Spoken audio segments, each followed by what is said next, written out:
The old pickup truck rattled down the main street of Willow Creek just after 9 in the morning.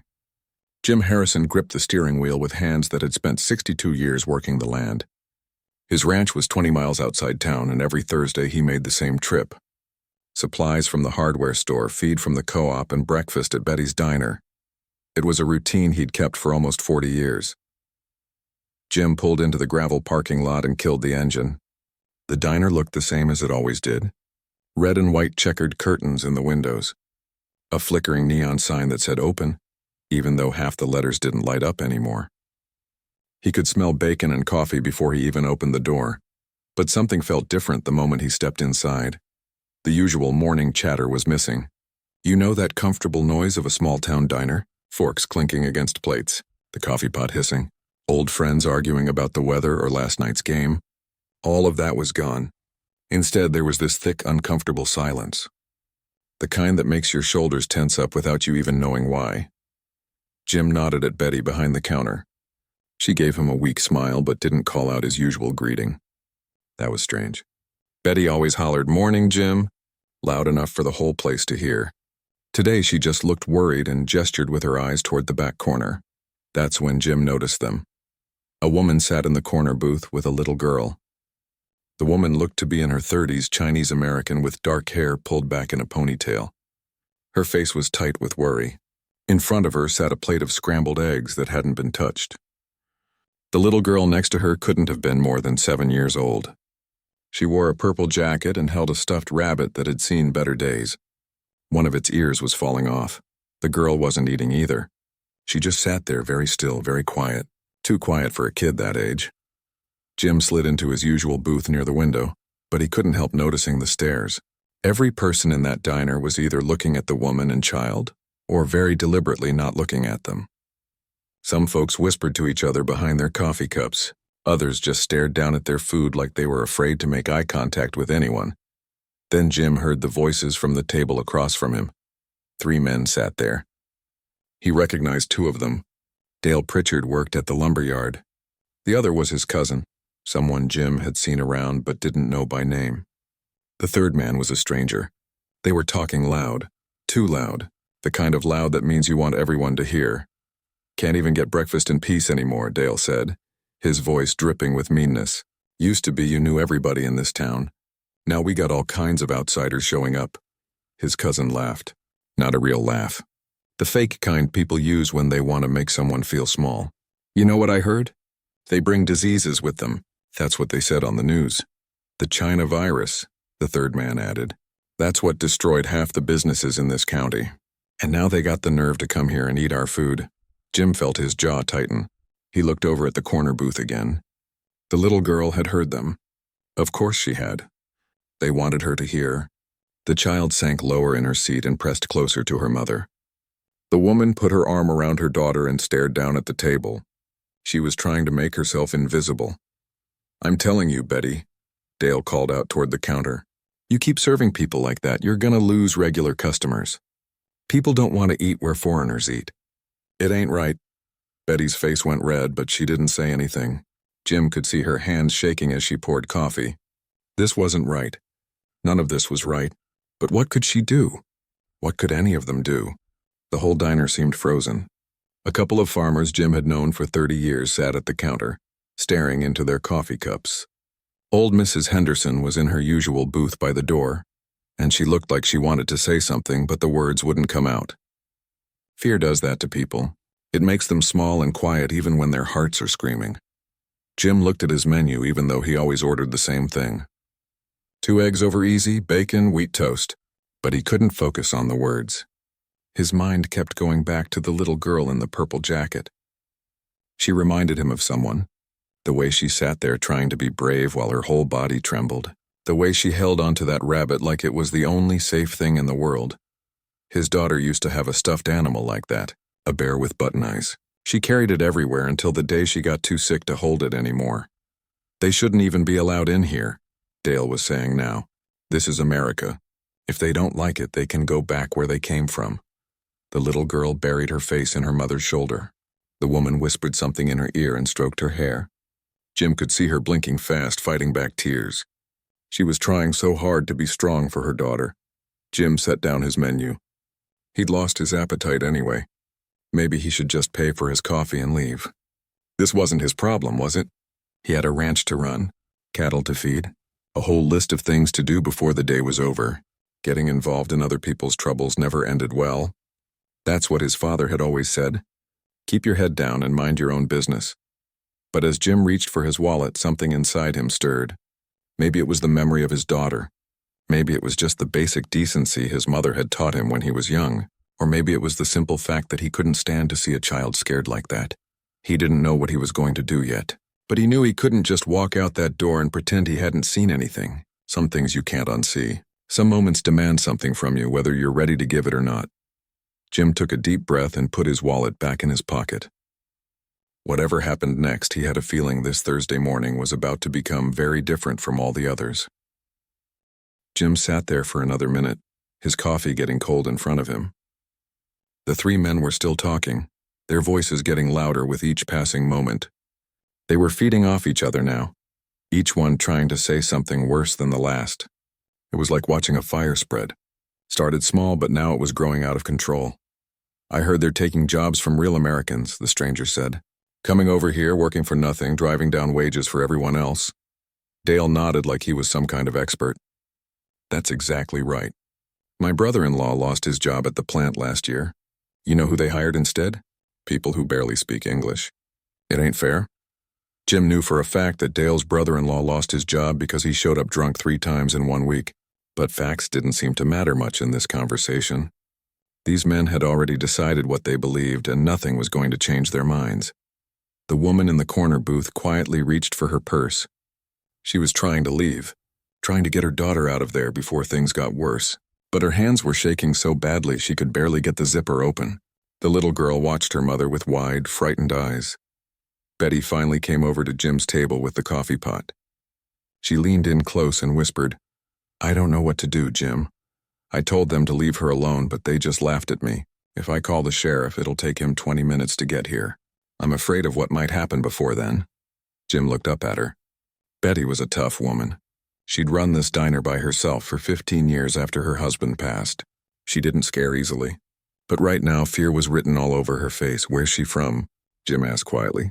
Don't know. She came in yesterday too with her little girl. Real polite, good tipper. She's staying at the motel, I think. Something about car trouble. Jim nodded slowly. He made his decision right then, though he wasn't quite sure what that decision was yet. He just knew he couldn't sit there anymore. He stood up, dropped a $10 bill on the table, and started toward the door. He had to pass right by the corner booth to get to the exit.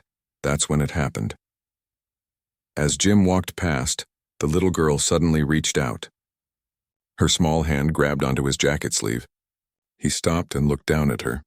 Those eyes, they were filled with tears, but she was trying so hard not to cry. Trying to be brave. She tugged on his sleeve, pulling him closer. Jim bent down a little so he could hear her. The girl's voice came out as barely a whisper. They're hurting my mama for being Chinese. Those words hit Jim like a punch to the chest. Not hurting her with fists, no, but hurting her just the same. Maybe worse. This child was 7 years old, and she already understood that the world could be cruel for no good reason. She already knew what it felt like to be hated just for existing. Jim looked at the mother. She had one hand over her mouth, and tears were streaming down her face now. She was trying to pull her daughter's hand away, trying to apologize with her eyes. Sorry for bothering you. Sorry for existing. Sorry. Behind them, Dale's voice got even louder.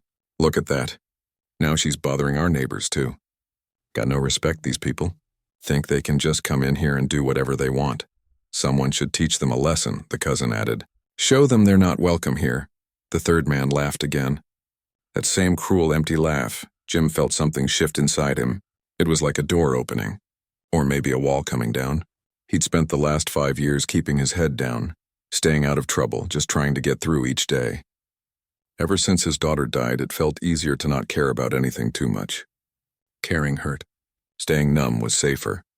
But looking at this little girl, hearing the fear in her voice, seeing her mother trying so hard to protect her and failing, it woke something up in Jim that had been sleeping for a long time. He straightened up and looked around the diner. Everyone was watching now, waiting to see what he would do.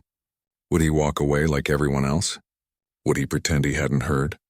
That's what most people did. It was easier, safer. Jim looked back at the little girl. She was still holding his sleeve like he was a lifeline, like he was her only hope. He thought about his own daughter. What would she want him to do? He knew the answer. She'd always had a big heart even when she was small. She couldn't stand to see anyone hurting. Once, when she was about this girl's age, she'd brought home a bird with a broken wing, kept it in a box by her bed, fed it with an eyedropper, talked to it every day. The bird eventually flew away, but his daughter never forgot that feeling of helping something. Helpless, that's what this little girl was, helpless. And she was asking him for help in the only way she knew. How Jim made eye contact with the mother. She looked terrified, like she expected him to yell at her too, to tell her to control her child, to leave and never come back. Instead, Jim did something that surprised everyone in that diner, including himself. He didn't walk away. He pulled out the chair across from them and sat down. The whole diner went silent. Even the three men stopped talking. Everyone watched as this old rancher settled into his seat and looked at the woman and her daughter like they were old friends. Jim cleared his throat. His heart was pounding now, but he kept his voice steady. What he was about to do was either the bravest or the stupidest thing he'd done in years. Maybe both, but that little girl's words kept echoing in his head. They're hurting my mama for being Chinese. Well, Jim thought, not anymore.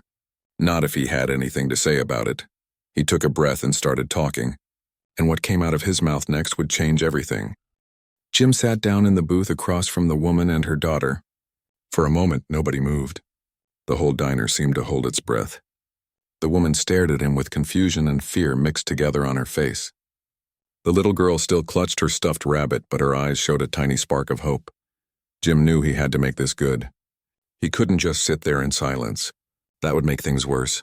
He needed to do something that would change the situation completely. And he needed to do it right now, so he smiled. Not a fake smile, but a real one. The kind of smile you give old friends you haven't seen in a while. Lily Chen, he said loudly, his voice carrying across the entire diner. I'll be darned. How long has it been? Must be 3-4 years at least. The woman's eyes went wide. Her mouth opened slightly, but no words came out. Jim could see her mind working, trying to understand what was happening. He gave her a small nod, hoping she'd catch on. I'm so sorry I didn't recognize you right away. Jim continued, still talking loud enough for everyone to hear. My eyes ain't what they used to be. How's your mother doing?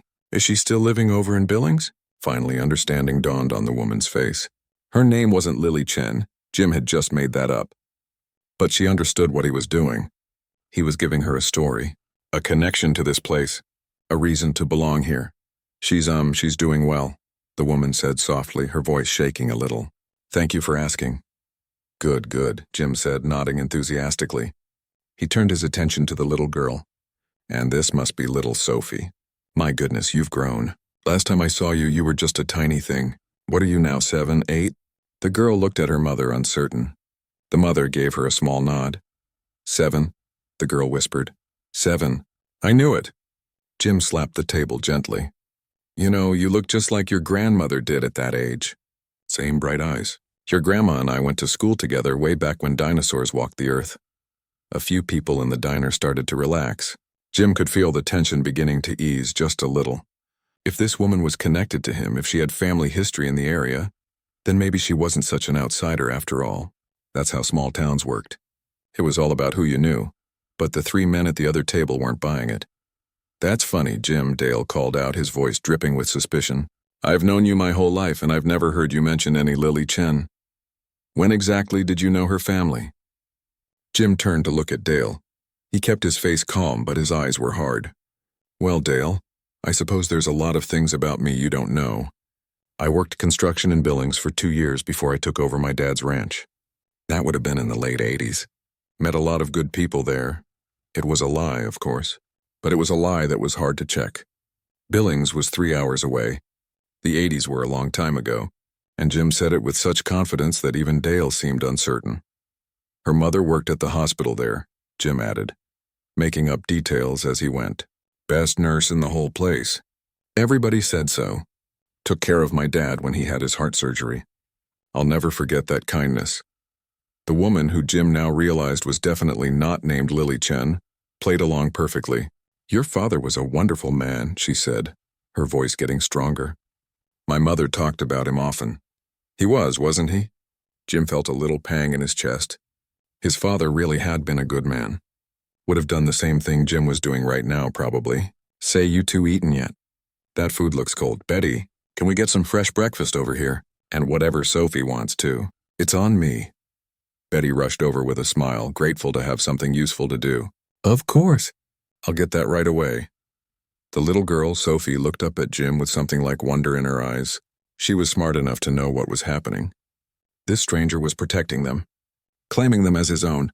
In a small town like this, that meant something. "I like pancakes," Sophie said quietly. "Pancakes it is," Jim declared. "With chocolate chips, I bet. That's what my daughter always wanted when she was your age." The mention of his daughter was true, and it made his voice crack just a little. The woman noticed. Something passed between them. A understanding. They were both carrying pain, both trying to protect something precious. "I really appreciate this," the woman said softly, just for Jim to hear. "You didn't have to do this." "Yes, I did," Jim replied simply. Dale and his friends were still watching, but they'd gone quiet. The stranger at their table seemed confused, like he wasn't sure what to do now. Dale's cousin just stared into his coffee, and Dale himself looked angry. But that anger had nowhere to go anymore. If Jim was vouching for this woman and her daughter, if they had connections here, then what excuse did Dale have for his hatred? Other people in the diner started talking again. The normal sounds of breakfast began to return. Forks scraping plates, coffee being poured, low conversations. It wasn't completely comfortable yet, but it was better than before. Old Mrs. Henderson got up from her booth and walked over. She put a hand on Sophie's shoulder. "You enjoy those pancakes, sweetheart. And tell your grandmother I said hello. I remember her from the church bake sale years ago." Jim had to hide his smile. Mrs. Henderson was joining in. She was backing up his story even though she knew it was made up. That's what good people did. They stood together. One by one, other folks in the diner started to nod or wave at the woman and her daughter. Some probably knew Jim was lying, but they went along with it anyway, because deep down they knew it was the right thing to do. Betty brought out the fresh food. Hot scrambled eggs for the woman, a stack of chocolate chip pancakes for Sophie, and she added extra bacon on the house. Sophie picked up her fork and actually smiled. It was a small smile, but it was real. She took a bite of pancakes and her eyes lit up. "Good?" Jim asked. She nodded, her mouth too full to talk. Jim felt something warm spread through his chest. Pride, maybe. Or purpose. He'd forgotten what it felt like to do something that mattered. For 5 years, he'd just been going through the motions, working the ranch because it needed working, eating because he needed to eat, sleeping because the day was over. But this, right here, this felt like living again. Dale and his friends finished their coffee and left. They didn't say goodbye to anyone. Just threw some money on the table and walked out. Through the window, Jim could see them standing by their truck in the parking lot, talking and gesturing. They kept looking back at the diner. Jim felt a small twinge of worry. Men like that didn't like being made to look foolish. They didn't like being told they were wrong. This might not be over. But for right now, in this moment, a little girl was eating pancakes and smiling. Her mother was crying quietly into her napkin, but they were tears of relief. They were safe, at least for now, and sometimes Jim thought now is all you got. Sophie finished her pancakes while Jim nursed another cup of coffee. The diner had mostly emptied out now, just a few stragglers finishing their breakfast. Betty was wiping down the counter, and every so often she'd glance over and give Jim a grateful smile. The woman across from him hadn't eaten much, even with the fresh plate. She kept looking out the window like she expected trouble to come walking back through the door any minute. "My real name is Lily," she said quietly after a long silence. "Lily Wang, not Chen, but you were close," Jim chuckled. "Lucky guess. And this really is Sophie?" "Sophie Grace Wang," the little girl announced, a bit of chocolate on her chin. "That's a beautiful name," Jim said. He took a breath and extended his hand across the table.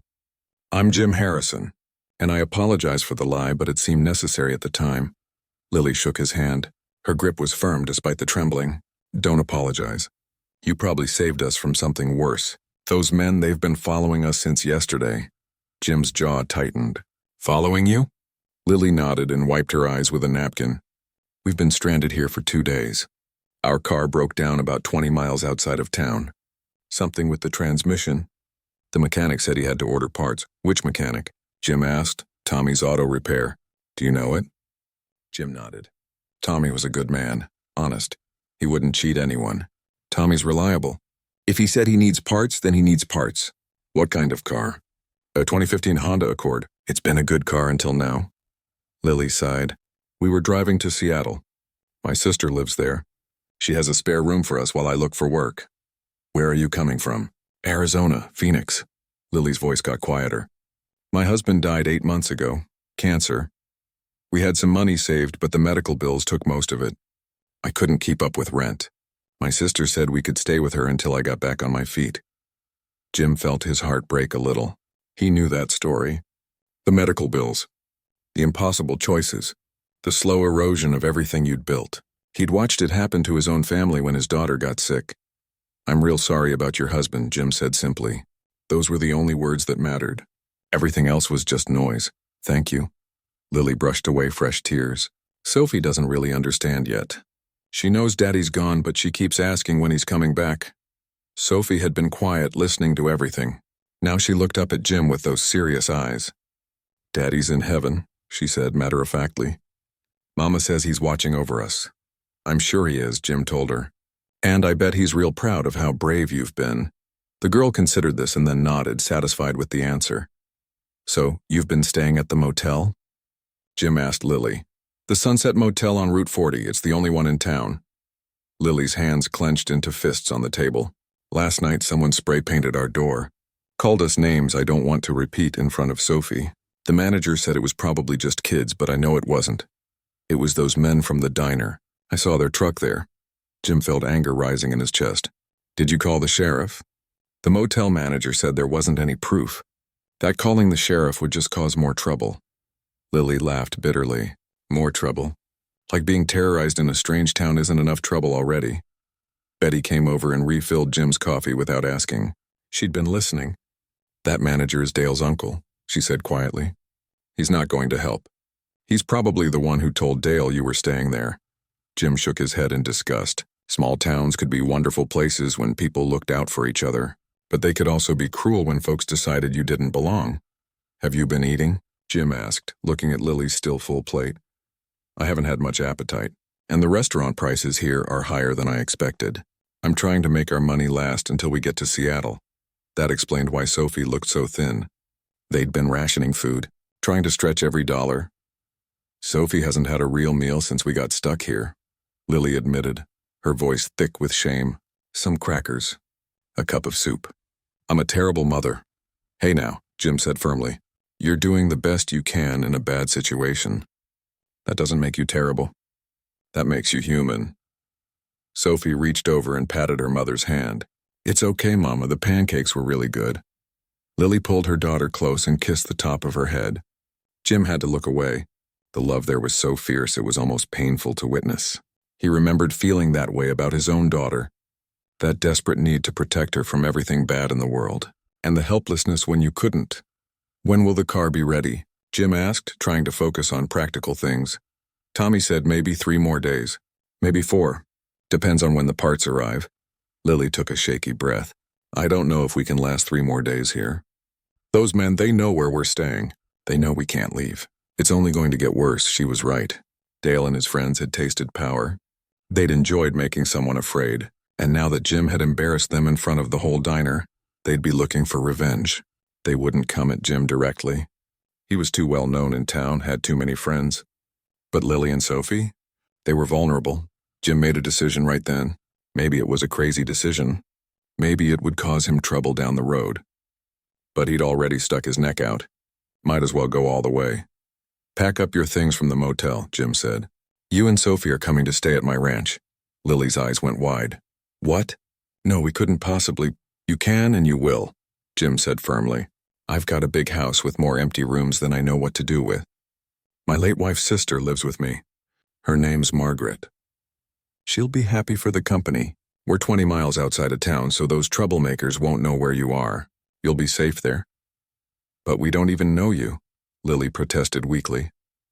You know I stood up for you when nobody else would. Jim replied. That's enough for now. The rest we'll figure out as we go. Sophie was looking at him like he'd just offered her the moon. Do you have horses?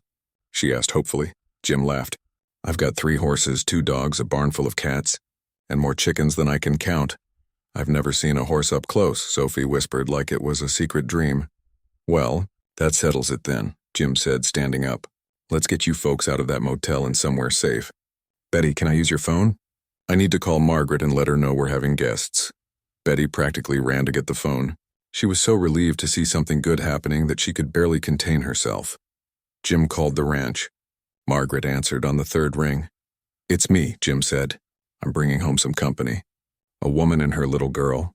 They need a place to stay for a few days. There was a pause on the other end. Margaret knew him well enough to hear the seriousness in his voice. Is everything all right? It will be, Jim said. Just make up the guest room and maybe cook something good for lunch. I'll explain everything when we get there. I'll get it ready, Margaret promised. Drive safe. Jim hung up and turned back to Lily and Sophie. All set. Let's go get your things and get out of here.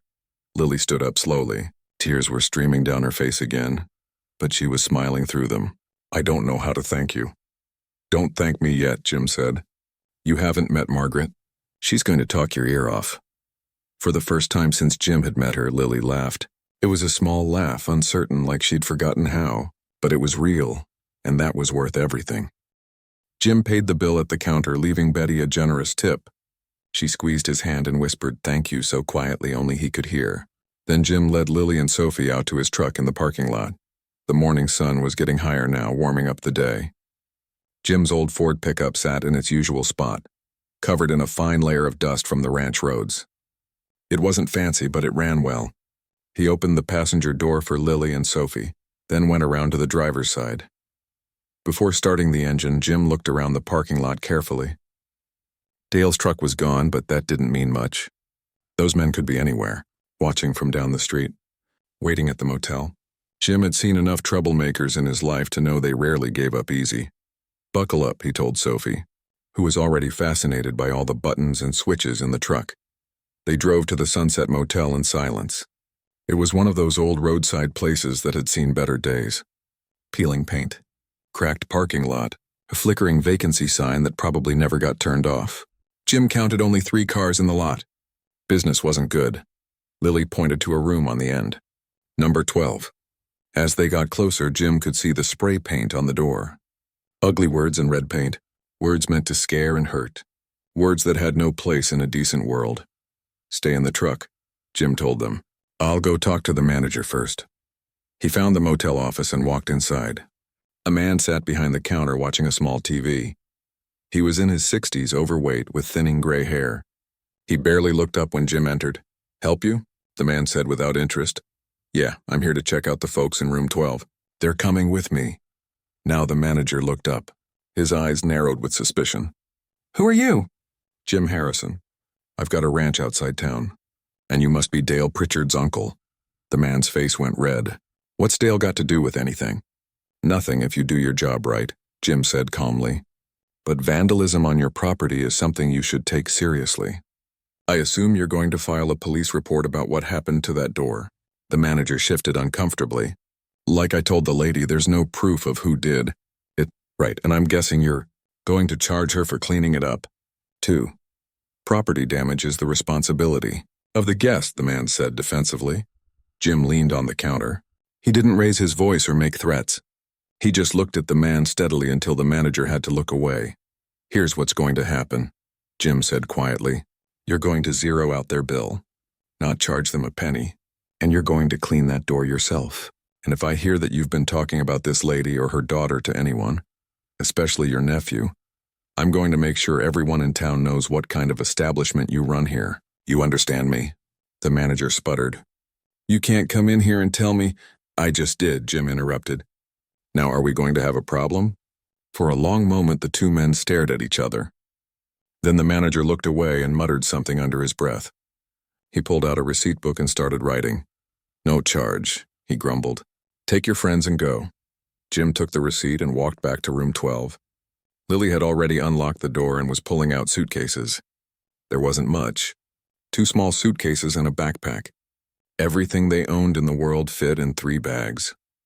Sophie clutched her rabbit and looked up at Jim. "Are we really going to see horses?" "We really are," Jim promised.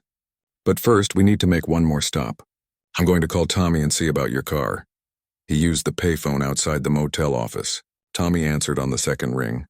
"Tommy's Auto, this is Tommy." "Hey, Tommy, it's Jim Harrison." "Jim, how you been? Haven't seen you in a while." "I'm good. Listen, you've got a Honda Accord there that belongs to a lady named Lily Wang. Can you tell me about it?" Tommy whistled low. "Oh yeah, that one. Transmission's shot. I've got the parts on order. But honestly, Jim, it's going to be expensive. More than the car's worth, probably." I tried to tell her that, but she said she didn't have a choice. It's her only vehicle. Jim's mind raced. How expensive are we talking? With parts and labor? Probably around $2,000, maybe $2,200. Jim closed his eyes. Lily didn't have that kind of money. She was barely scraping by as it was. What if we looked at getting her a different vehicle instead? Something reliable that could get her to Seattle? Well, that's an option, Tommy said slowly. I've got a few used vehicles on my lot. Let me think. I've got a 2008 Toyota Camry that just came in. Runs great. 150,000 miles, but those engines last forever. Body's a little rough, but mechanically sound. I'd let it go for 3,000. That's still more than she's got, Jim said. Tell you what, Tommy said. Since it's you asking, I'll do 2,500. That's barely over my cost, but I like to help people when I can. Jim made a decision. Another one that was probably crazy. But in for a penny, in for a pound, as his mother used to say. Fix up the Camry, Jim said. Make sure it's running perfect. I'll come by this afternoon with a check. You're buying it for her? Tommy asked, surprise clear in his voice. I'm doing what needs doing, Jim replied. Just between us, all right? Sure thing, Jim. I'll have it ready by this evening. You're a good man, you know that? Jim didn't feel like a good man. He felt like someone who'd woken up from a long sleep and was trying to figure out what year it was. But maybe doing good things was enough, even if you didn't feel particularly good yourself. He hung up and walked back to the truck where Lily and Sophie were waiting. They'd loaded the bags in the truck bed, and now they sat quietly, unsure of what came next. Jim climbed into the driver's seat. All right, let's get you two out to the ranch. Margaret's probably cooking up a storm by now. She loves having people to fuss over. As they drove out of town, Jim kept checking his mirrors. No sign of Dale's truck. No one following them. Good. The ranch was 20 miles of winding country roads. Even if someone wanted to find them, it wouldn't be easy. The landscape opened up as they left Willow Creek behind. Rolling hills covered in prairie grass. Fence lines stretching to the horizon. The occasional farmhouse sitting alone against the big sky. This was the land Jim had known his whole life. The land that had raised him and his father before him. Sophie pressed her face against the window, watching everything with wide eyes. It's so big, she whispered. Wait until you see the ranch, Jim said. We've got 400 acres. You can walk all day and not see the end of it. Lily sat quietly, watching the scenery pass by. Jim could see the tension slowly leaving her shoulders. The further they got from town, the safer she felt. Why are you doing this? She asked suddenly. You don't know us. We're strangers. This could bring you nothing but trouble. Jim thought about that for a moment. How could he explain something he barely understood himself? How could he tell her about the 5 years of grief? The emptiness that had swallowed him whole? The way he'd been just going through the motions of living without actually being alive? My daughter died 5 years ago, Jim said finally. Leukemia. She was 14. And when she died, a big part of me died too. I've been walking around like a ghost ever since, just waiting for my time to be up. Lily reached over and put her hand on his arm. She didn't say anything. What was there to say? But this morning, Jim continued, when Sophie grabbed my sleeve and asked for help, something woke up inside me. I remembered what it felt like to matter, to make a difference, to be needed. He glanced at her. So I guess I should be thanking you. You gave me a reason to care again. Lily wiped tears from her eyes. I think we needed each other. I think you're right, Jim agreed. They drove the rest of the way in comfortable silence. And when the ranch house came into view, white and solid against the blue sky, Jim felt something he hadn't felt in 5 long years. He felt like he was coming home. The ranch house sat at the end of a long gravel driveway lined with cottonwood trees. It was a simple two-story farmhouse, the kind that had been built to last back when people actually built things to last. White paint, green shutters, a wraparound porch with rocking chairs that had seen decades of summer evenings. Before Jim could even turn off the engine, the front door opened and Margaret came out onto the porch. She was in her late 50s with gray hair pulled back in a bun and an apron tied around her waist. She wiped her hands on the apron as she came down the steps. "Well, don't just sit there," she called out. "Come on in. Lunch is almost ready." Sophie looked at her mother uncertainly. Lily gave her an encouraging nod and they climbed out of the truck. Jim grabbed their suitcases from the bed. Margaret came right up to Lily and took both her hands. "You must be exhausted, dear. Jim didn't tell me much on the phone, but I can see you've had a rough time. Come inside. You're safe here." There was something about Margaret's voice, warm and motherly, that made Lily's composure crack. Fresh tears spilled down her cheeks. Margaret pulled her into a hug without hesitation, the way mothers do, and let her cry. "It's all right," Margaret murmured. "You just let it out. You're safe now." Sophie stood close to her mother, still holding her rabbit. Margaret looked down at her and smiled. "And who's this pretty girl?" "I'm Sophie," the girl said quietly. "I'm 7. 7. That's a wonderful age. I'm Margaret, but you can call me Maggie if you want." "Do you like cookies?" Sophie nodded cautiously. "Good, because I just took a batch of chocolate chip cookies out of the oven. But first let's get you all settled in." She turned to Jim.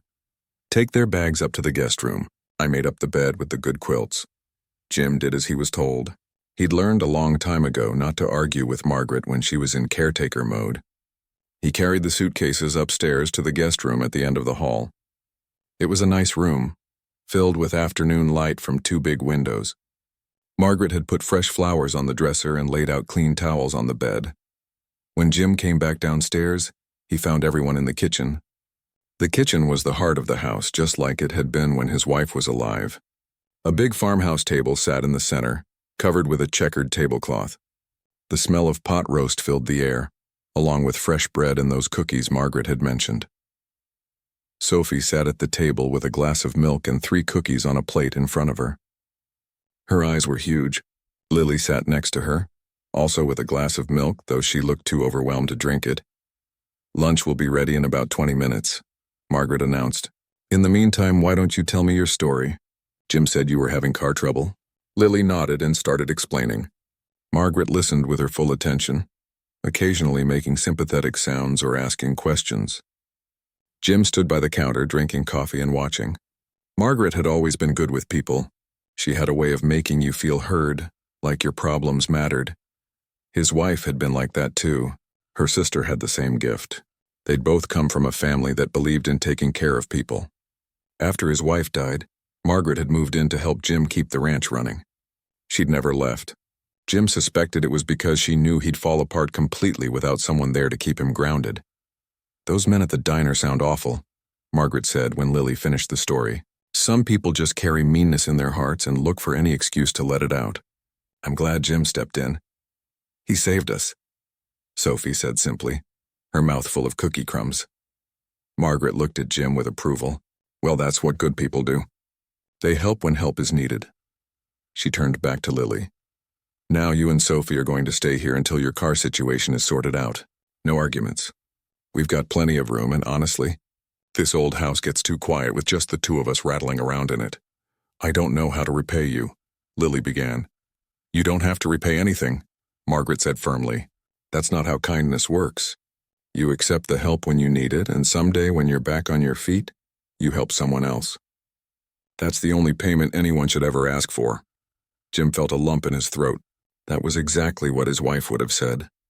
Margaret had her sister's heart. After lunch, which was the best meal Lily and Sophie had eaten in weeks, Jim offered to show them around the ranch. Sophie jumped at the chance. She'd been stealing glances out the window at the horses in the pasture all through lunch. They walked out to the barn first.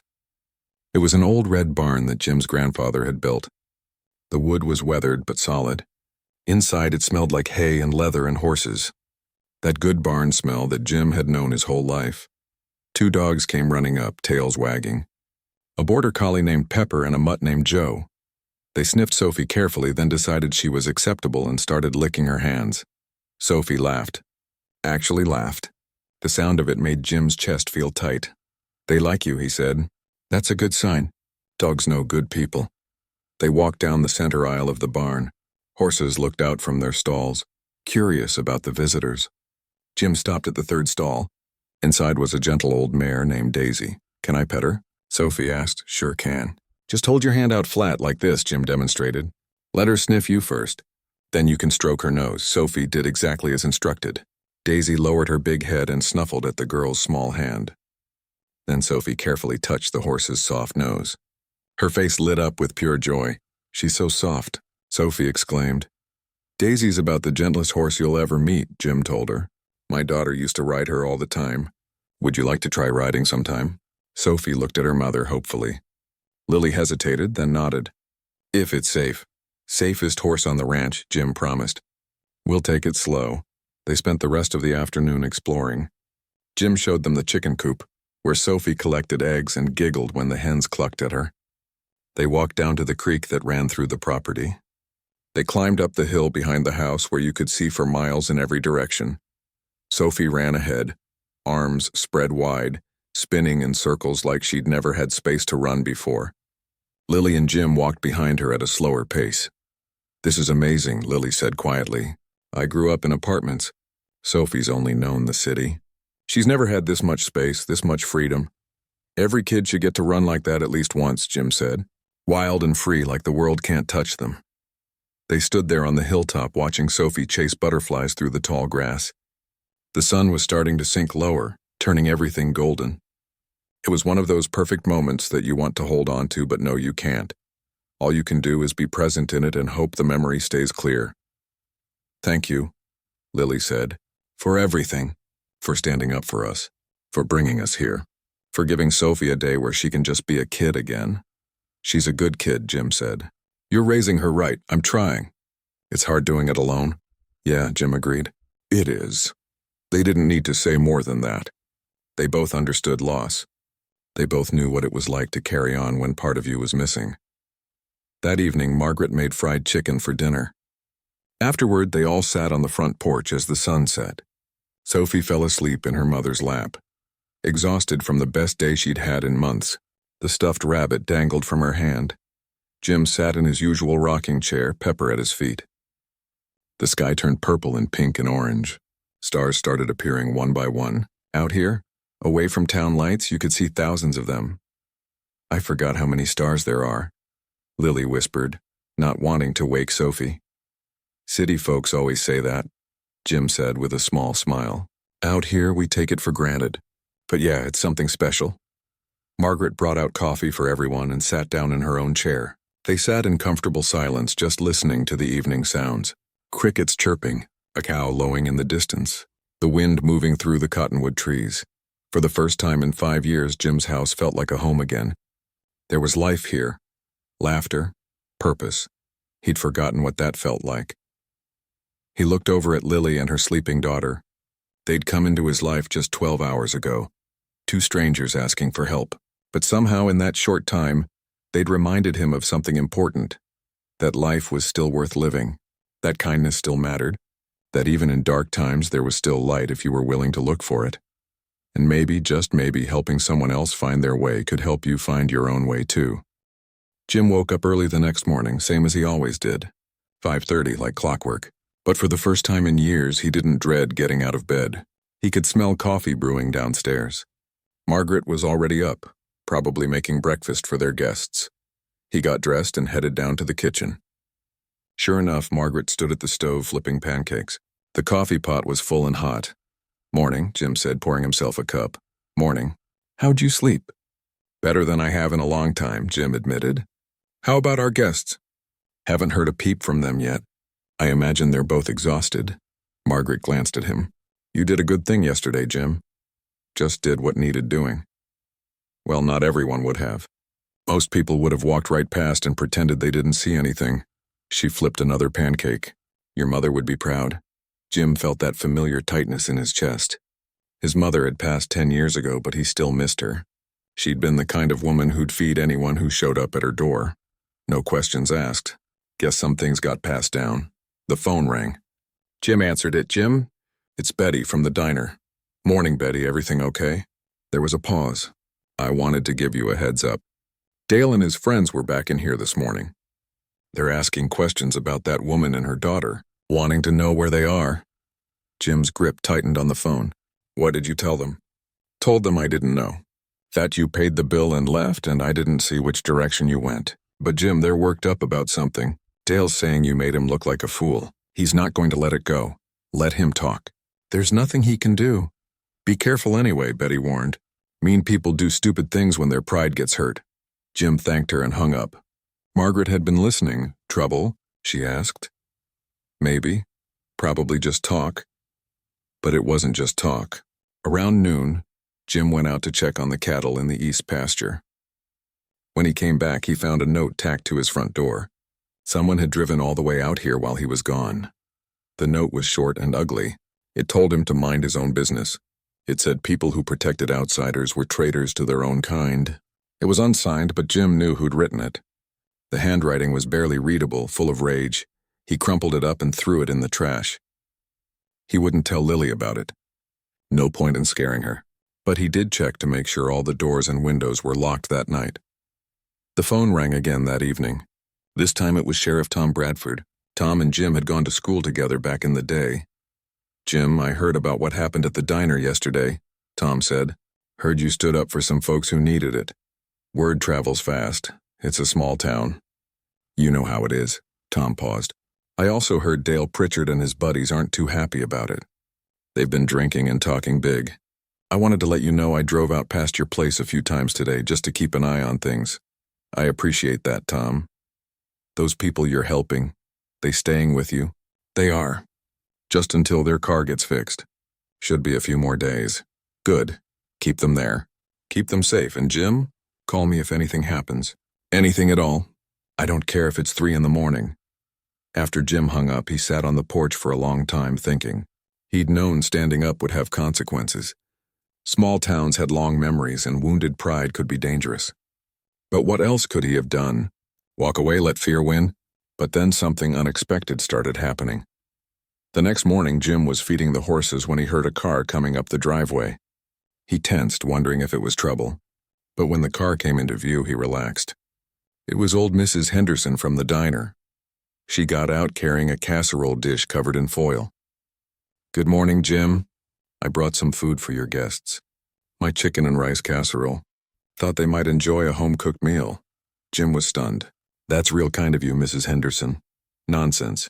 It's what decent people do. She looked around. Are they here? I'd like to meet them properly.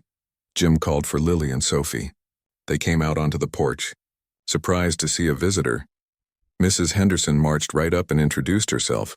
I saw what happened at the diner, she told Lily. And I'm ashamed I didn't speak up sooner. But I want you to know that those hateful men don't speak for all of us. Most folks in Willow Creek are good people. Sometimes we just forget to be brave. Lily was so moved she could barely speak. She took the casserole with trembling hands and thanked Mrs. Henderson over and over. You just take care of that sweet girl, Mrs. Henderson said, patting Sophie's head. And if anyone gives you trouble, you tell Jim to call me. I've got a mouth on me when I need it. That afternoon, Tommy the mechanic drove out to the ranch in a pickup truck. In the bed was the Toyota Camry he'd mentioned on the phone. Got her all ready for you, Tommy told Jim. Change the oil, new brake pads, replace the air filter. She'll run great. Jim pulled out his checkbook, but Tommy put up a hand. Hang on now. I talked to a few folks in town. Betty from the diner. Mrs. Henderson. Pastor Mike from the church. We all chipped in. The total cost is $2,200. We raised $1,800. You only need to cover $400. Jim stared at him. You're kidding. Nope, turns out there are more good people in this town than bad ones. We just needed someone to remind us what good looks like. Tommy grinned. That'd be you, by the way. Jim felt something in his throat. He wrote a check for $400 without saying a word. He didn't trust his voice right then. They called Lily out to see the car. When she saw it, she started crying. Again. Jim was starting to think this woman had been holding in tears for 8 months and they were all coming out now. It's yours, Jim told her. Runs perfect. Tommy guarantees it. I can't accept this, Lily said. It's too much. You can and you will, Tommy said, using the same firm tone Jim had used 2 days ago. People want to help. Let them. That evening, 3 more people showed up. Pastor Mike brought groceries. A woman named Helen brought clothes for Sophie, left over from when her own daughters were small. And Betty showed up with enough baked goods to feed an army. I closed the diner early, Betty explained. Figured this was more important. They all sat around Margaret's big kitchen table, drinking coffee and eating cake. Sophie played with the dogs in the living room. Lily sat quietly, overwhelmed by the kindness of these strangers who weren't strangers anymore. Why are you all doing this? Lily finally asked. Pastor Mike answered. Because Jim reminded us who we're supposed to be. In the Bible, there's a story about a good Samaritan, a man who helped a stranger when everyone else walked by. That story isn't just about one man. It's about all of us, about choosing to be kind when kindness costs us something. What Jim did took courage, Mrs. Henderson added. He stood up when the rest of us sat quiet. That made us ashamed of ourselves. So now we're standing up too. Better late than never, Betty nodded. Dale and his friends don't own this town. They're loud, but they're not the majority. Most of us are good people. We just forgot for a minute. Jim looked around the table at these people he'd known his whole life. Folks he'd seen every week at the feed store or the diner or church. Folks who'd brought casseroles when his daughter died. Folks who'd always been there in the background keeping the world running. They weren't heroes. They were just regular people. But regular people doing good things, that was heroic enough. The phone rang. Margaret answered it. Her face went serious. Jim, it's for you. It's Sheriff Bradford. Jim took the phone, his stomach sinking. Yeah, Tom? Jim, I wanted to let you know. I got a call about some vandalism at Dale Pritchard's house tonight. Someone spray-painted his garage door. Same kind of language he used at that motel. I can't prove who did it, but I have my suspicions. Someone stood up to him, Jim said. Looks like it. I'm not saying it's right, fighting fire with fire. But I think Dale got the message. Word is he's talking about leaving town for a while, visiting his sister in Idaho. Probably good for everyone if he cools off somewhere else. After Jim hung up, he shared the news with everyone. There were mixed reactions. Some thought Dale got what he deserved. Others worried about more trouble. But everyone agreed that the tide had turned. Willow Creek wasn't perfect. It still had problems, still had people with hate in their hearts, but it also had people willing to stand up, willing to be better, willing to remember what really mattered. That night after everyone left, Jim sat on the porch again. The stars were bright overhead. The wind moved through the grass. Somewhere in the distance, a coyote called out. Margaret came and sat beside him. You started something, she said quietly. I just helped one person. That's all it takes sometimes. One person doing one good thing. Then others see it and remember they can do good things too. She patted his hand. Your wife would be proud. Your daughter too, Jim nodded. He thought about his daughter often, especially at night. She'd loved sitting out here counting stars and making wishes. He'd give anything to have her back, to hear her laugh one more time. But maybe this was her gift to him now. This reminder that life goes on, that there are still people worth helping, still battles worth fighting, still reasons to get up in the morning. Inside the house, he could hear Sophie laughing at something Margaret had said. The sound was pure and sweet like music. Jim smiled.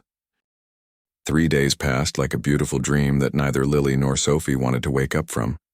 Sophie spent her mornings helping Margaret collect eggs from the chicken coop.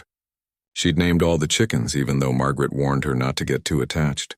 In the afternoons, Jim would lift her onto Daisy's back and lead the gentle old horse around the pasture. Sophie would laugh and wave like she was in a parade. Lily helped with chores around the house. She insisted on earning her keep, even though Margaret kept telling her she was a guest. Together they cooked meals, tended the garden, and talked about everything and nothing. Margaret shared stories about Jim's late wife, about the daughter they'd lost, about how grief changes you but doesn't have to destroy you. He was just existing before you came, Margaret told Lily one afternoon while they folded laundry, going through the motions. But these past few days I've seen him smile more than he has in 5 years. You gave him something precious. You gave him purpose again. He saved us, Lily said simply. We were drowning and he threw us a lifeline. Maybe you saved each other, Margaret suggested with a knowing smile. But all good things have to end eventually. On the 4th morning, Tommy called to say the Camry was ready. Jim had already picked it up and put gas in the tank. It was parked by the barn, gleaming in the morning sunlight. Sophie cried when her mother told her it was time to leave. "But I don't want to go. I want to stay here forever." Lily held her daughter close. "I know, sweetie, but Aunt Rachel is waiting for us in Seattle. She has a room all ready for you. And we need to start our new life. Can't our new life be here?" Sophie asked, her face buried in her mother's shoulder. It was a question Lily had been asking herself. These few days at the ranch had been the most peaceful, most healing time she'd had since her husband died. She felt safe here. Sophie was happy here. Why leave? But she couldn't stay. This wasn't her home. These were kind people who'd opened their hearts and their home, but she couldn't take advantage of that kindness forever. She had to stand on her own 2 feet eventually, for herself and for her daughter. Jim found her packing their suitcases in the guest room. He knocked on the open doorframe. "Need any help?" Lily shook her head. "I don't have much. We travel light these days." She folded one of Sophie's shirts. "Jim, I don't know how to say thank you for everything you've done." "You don't have to say anything." "Yes, I do." Lily turned to face him. "You didn't just give us a place to stay. You gave us back our dignity, our hope. You reminded us that there are still good people in the world, that we're not alone." Jim shifted uncomfortably. He'd never been good with emotional conversations. "You would have done the same for someone else. Maybe. But you actually did it. That's what matters." Lily pulled an envelope from her purse. "I want you to have this. It's not much, but it's something." Jim opened the envelope. Inside was $300 in cash. "Lily, no. You need this money, and I'll earn more. My sister already has job leads for me in Seattle. I'll be fine." She pushed the envelope back toward him. "Please, let me pay back at least a little of what you've given us." Jim wanted to refuse, but he saw the pride in her eyes, the need to not be charity case. So he took the money and nodded. "Thank you. I'll put it toward the ranch fund." They carried the suitcases downstairs together. Margaret had prepared a care package for the road. Sandwiches, fruit, cookies, water bottles. Enough food to last them all the way to Seattle. "You drive careful," Margaret said, hugging Lily tight. "And you call us when you get there, you hear? Let us know you made it safe." "I will," Lily promised. Margaret knelt down to Sophie's level. "You take care of your mama, okay? And remember what we talked about. You're a brave girl. Don't let anyone tell you different." Sophie hugged Margaret so hard the older woman had to blink back tears. Then Sophie turned to Jim. She didn't say anything at first, just wrapped her arms around his waist and held on. Jim patted her head awkwardly. He wasn't used to this anymore. Wasn't used to being needed, being loved. It felt like waking up after a long sleep, like feeling returning to a numb limb. It hurt, but it was a good hurt.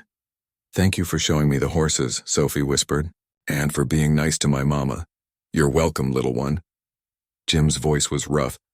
"You be good, all right? Study hard in school. Make something of yourself." Sophie pulled back and looked up at him with those serious eyes. "When I grow up, I'm going to help people just like you helped us." Jim had to look away. His eyes were burning. "That's a fine goal. The world needs more helpers." They walked outside together. The morning was beautiful, clear and bright with a hint of autumn coolness in the air, the kind of day that makes you glad to be alive. Jim had prepared one more surprise. In the back seat of the Camry was a box. Inside were road snacks, a first aid kit, a road map, emergency supplies, and $200 in cash tucked in an envelope. "For emergencies," Jim said when Lily started to protest. "You've got a long drive ahead. Better to be prepared." There was also something else in the box, a stuffed horse that looked just like Daisy. Sophie gasped when she saw it. "So you won't forget us," Jim said quietly.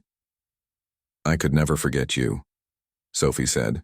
She clutched the stuffed horse in one arm and her worn rabbit in the other. Never ever. They all stood in the driveway, nobody quite ready to say goodbye. The sun climbed higher. Birds sang in the cottonwood trees. The world kept turning, same as it always did. Finally, Lily got into the driver's seat. Sophie buckled up in the back, pressing her face against the window. The engine started with a smooth purr. Tommy had done good work. "You've got my number," Jim called out. "You call if you need anything." "Anything at all." "I will," Lily promised. She was crying again, but smiling through the tears. "Thank you. For everything. For seeing us when everyone else looked away." "You take care of yourself," Margaret added. "Both of you." The Camry pulled away slowly, crunching over the gravel driveway. Sophie waved from the back window until they turned onto the main road and disappeared from sight. Jim and Margaret stood there for a long time watching the empty road. "Think we'll ever see them again?" Margaret asked. "Don't know," Jim admitted. "But I hope so." They walked back to the house together. It felt empty now, quiet in a way it hadn't been for days. The guest room was neat and clean, the bed made, everything put back in its place. Like they'd never been there at all, except they had been there. And they'd changed everything. Jim went about his day doing the usual ranch work. Feeding cattle, mending fences, checking water troughs. But his mind was elsewhere. He thought about Lily and Sophie driving west toward their new life. He hoped Seattle would be kind to them. Hoped Lily would find good work. Hoped Sophie would make friends and be happy. 3 days later, a letter arrived. Jim recognized the handwriting on the envelope. He opened it carefully. Inside was a photograph and a note. The photo showed Sophie standing in front of a house, holding her stuffed horse and grinning at the camera. Behind her, a woman who must have been her aunt had an arm around Lily's shoulders. They all looked happy, relaxed, safe. The note was short but heartfelt. "Dear Jim and Margaret, we made it to Seattle safely. The drive was long but beautiful. Sophie talked about the ranch the whole way. Rachel, my sister, has been wonderful. She's already enrolled Sophie in a good school that starts next week. I have 2 job interviews lined up. Things are looking up, but I wanted to write and tell you something important. You didn't just help us survive those few difficult days. You restored my faith in humanity. After my husband died, and especially after what happened in Willow Creek, I started to believe the world was mostly cruel. That people only cared about themselves. That kindness was dead. You proved me wrong. You showed Sophie that there are still heroes in this world. Real ones. The kind who don't wear capes but who show up when it matters. She tells everyone about her friend Jim who has horses. I think you're her hero now. You're mine too. Thank you for showing us that kindness still exists. Love, Lily and Sophie." Jim read the letter 3 times. Then he walked to the kitchen where Margaret was preparing dinner and handed it to her without a word. Margaret read it, smiled, and pinned the photograph to the refrigerator with a magnet. Right next to an old photo of Jim's daughter on Daisy's back, smiling at the camera. "Look at that," Margaret said softly. 2 little girls who found joy on this ranch. Maybe that's what this place is meant to be. A haven for people who need hope. Jim stared at the 2 photos side by side. His daughter had been gone for 5 years, but her memory lived on. And now Sophie's memory would live here too. Different children, different times, but the same love. The same protection. The same promise that the world could be good if people chose to make it good. Over the following weeks, Jim found himself thinking about those few days often. How a simple breakfast at a diner had turned into something so much bigger. How one small act of courage had rippled outward, touching dozens of lives. Betty called to tell him the diner had never been busier. People from neighboring towns had heard the story and wanted to eat at the place where someone had stood up for what was right. She'd had to hire an extra waitress. Tommy reported that 3 families who'd been thinking of leaving Willow Creek had changed their minds. They said if there were still people like Jim around,